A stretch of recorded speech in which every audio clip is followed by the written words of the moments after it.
خيري، المنطقة باندونسي بتوضج من المدرب شنتيون ديات تور بسورية كبرى. اندونزي تستاتي وتهول كزج، اتاتران شنتيون توهر سلات فرق دوفيت وهيدت لكزج. 오늘은 이제 우리가 시합에서 움직임을 가져가면서 선수들 제3자와 Ya, perkembangan timnas Indonesia di era Sintayong benar-benar mengerikan. Tak cuma dipuji karena bisa meloloskan 3 tim sekaligus ke Piala Asia, namun cara kepelatihan yang dilakukan Sintayong sangat berbeda dibandingkan pelatih-pelatih timnas terdahulu. Di era Sintayong, semuanya dilatih dari nol kembali. Di awal asuhan pelatih asal Korea Selatan itu, para pemain Indonesia dituntut untuk disiplin. Bahkan jika ada yang melanggar, Sintayong tak segan-segan untuk mencoretnya. Sintayong tak peduli jika pemain itu bagus sekalipun. Bagi seorang Sintayong, disiplin adalah nomor 1. Ya, bahkan di sela-sela latihan, Sintayong terlihat kesal kepada para pemain Indonesia yang sering lupakan hal yang diajarkan Sintayong. Menurut pelatih asal Korea Selatan itu, para pemain Indonesia sering lupa dengan instruksinya.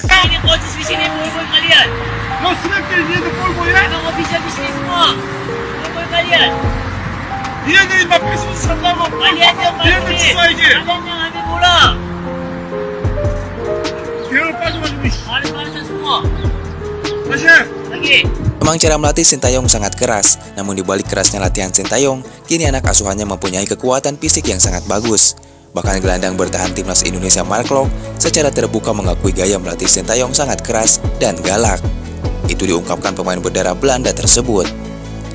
Di beberapa tempat seperti Korea Selatan, kita tahu lingkungan sepak bola di sana sangat disiplin.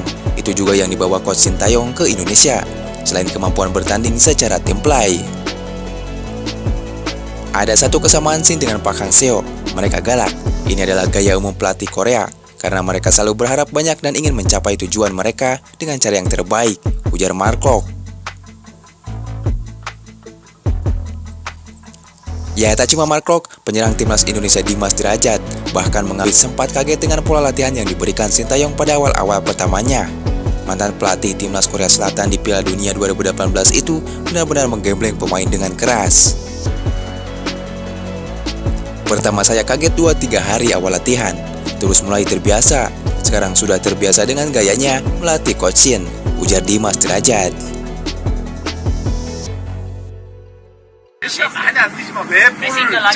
Tapi kenapa bisa dia jago main bola? Kenapa?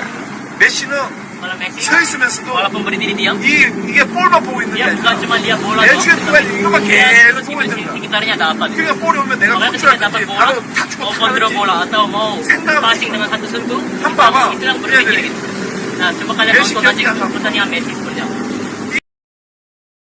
Cuma di era Sintayong, pemain Indonesia pull abroad.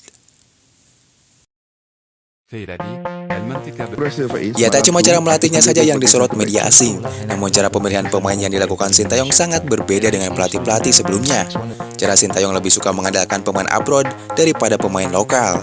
Terbukti, hampir semua pemain yang bermain di Piala Asia hampir pemain pull abroad. Ya, bahkan bisa dikatakan pemain abroad terbanyak yang pernah ada sepanjang sepak bola timnas Indonesia hanya di era Sintayong saja.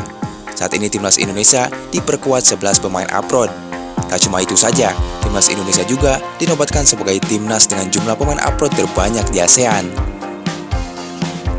Itu pun akan terus bertambah, apalagi seperti Nathan Joaon dan Tom Haye masih dalam proses naturalisasi.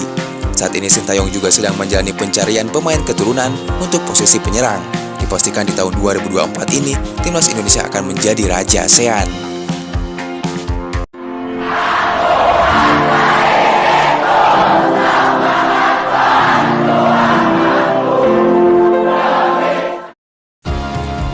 Ya, bahkan media asal Irak, Iraqi Football Gallery, tak segan-segan memprediksi timnas Indonesia bakal lolos ke Piala Dunia 2026. Media Irak itu menilai Garuda mampu merebut 1 kursi dari total 8,5 tiket untuk wakil Asia di Piala Dunia 2026 yang akan digelar di Meksiko, Amerika Serikat, dan Kanada tersebut.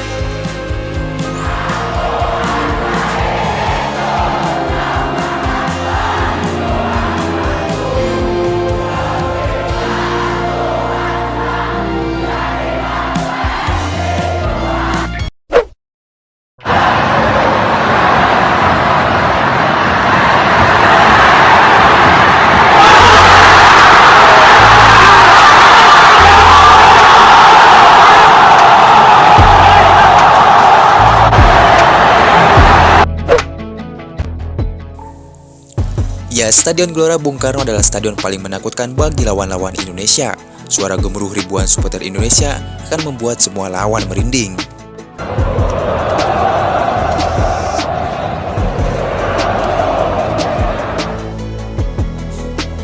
Jelas, media Vietnam menilai pelatih Philippe Troussier bakal mendapat tekanan besar saat melawan timnas Indonesia di kualifikasi Piala Dunia 2026. Duel Indonesia versus Vietnam pada laga ketiga kualifikasi Piala Dunia 2026 akan digelar di Stadion Utama Gelora Bung Karno, Jakarta pada 21 Maret 2024. Dipastikan ribuan supporter Indonesia akan memenuhi Stadion GBK saat laga melawan Vietnam nanti. Jelas, media Vietnam menilai skuad arahan Troussier bakal mendapat kesulitan dan tekanan besar ketika harus bermain di hadapan puluhan ribu supporter tuan rumah. Gelora Bung Karno merupakan stadion terkenal dan memiliki salah satu kapasitas terbesar di Asia dengan 77.000 kursi.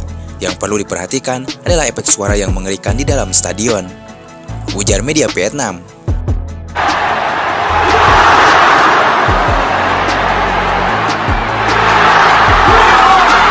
Media Vietnam itu menyebut teriakan yel-yel supporter Indonesia membuat lawan merinding ketika menghadapi Indonesia. Dengan antusiasme supporter tuan rumah, efek suara yang ada di GBK mampu memberikan tekanan yang besar dan membuat jera semua lawan yang berlaga di sana, ujar media Vietnam.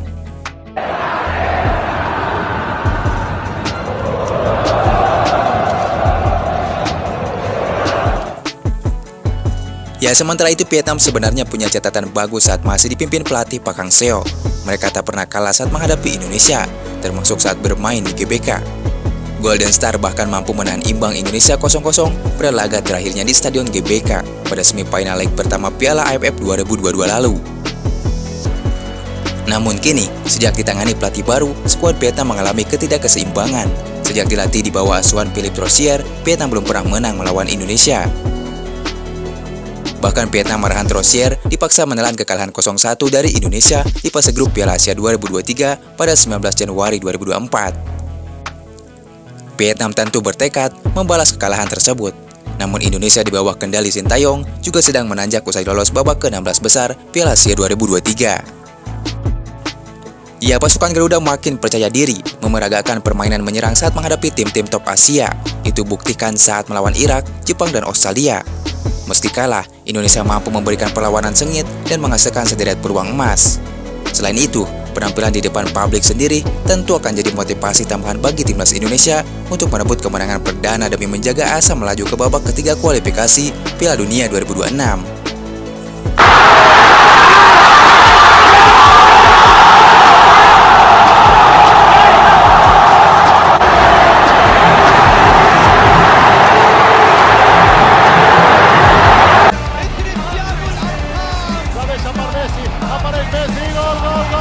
Akhirnya membuahkan hasil untuk Indonesia.